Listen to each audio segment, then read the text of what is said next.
צדי סופית מציגים הפנתר בפסנתר.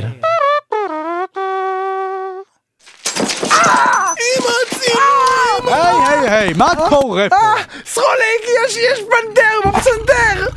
פנתר בפסנתר, את אומרת? פנתר אמיתי? כן, תראה, הוא תפס את מייקל בפה, הוא תפס אותו בפה! אמא, הוא מלקק אותי, אמא! גם הפסנתר אמיתי? כן, זה פסנתר כנף שהרשתי מסבתי המנוחה. סרוליק, אתה כותב ספרי ילדים, אתה תעשה משהו!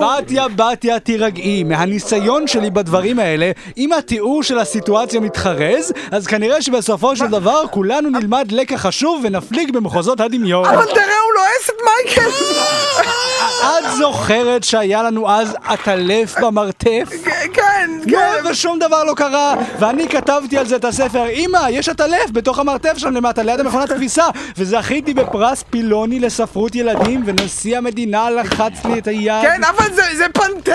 וזוכרת את הפעם ההיא שראינו עכביש על הכביש? אני זוכרת, כן. ובסוף לא קרה כלום, וכתבתי על זה ספר ילדים נהדר, שנקרא אוי תראו דרסתי עכביש, שמכר 20 מיליון עותקים, ומכרתי את זכויות ההסרטה שלו לחברת קלאסי קלטת, שעשו מזה קלטת קלאסי. כן, אבל הפנתר הוא אוכל למייקל את המוח! ואת זוכרת את הפעם ההיא שראינו אוזניון בחניון? מה?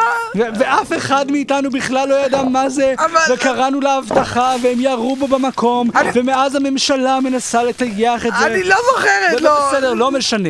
מה שחשוב הוא שהילד שלנו מייקל ילמד שלפעמים גם החיה הכי מפחידה היא בעצם החבר הכי טוב שלנו, ושגם פנתר יכול לשנות את חברבורותיו. סרוליק, הוא כבר לגמרי בתוך הבטן של הפנתר, אבל... תהי בשקט אישה, אני מנסה לכתוב. אוקיי. הפנתר שאהב להסתתר בתוך כלי נגינה. עמוד ראשון.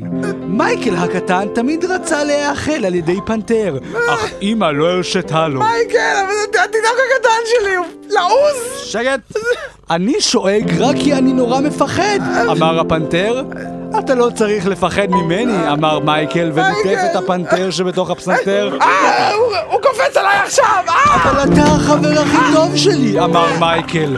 גם אני אוהב אותך, מייקל, אמר הפנתר. אבל אני חייב לחזור לאפריקה, שם אין פסנתרים. תעשה משהו, סרוליק! איפה היית כל היום, מייקל? שאלה אמא. שיחקתי עם החבר הכי טוב שלי, אמר מייקל, וקרץ לעבר הפסנתר. אני מאבד את דם! וילדים, אתם יודעים מה? גם הפסנתר קרץ לו בחזרה. הסוף. אני גאון.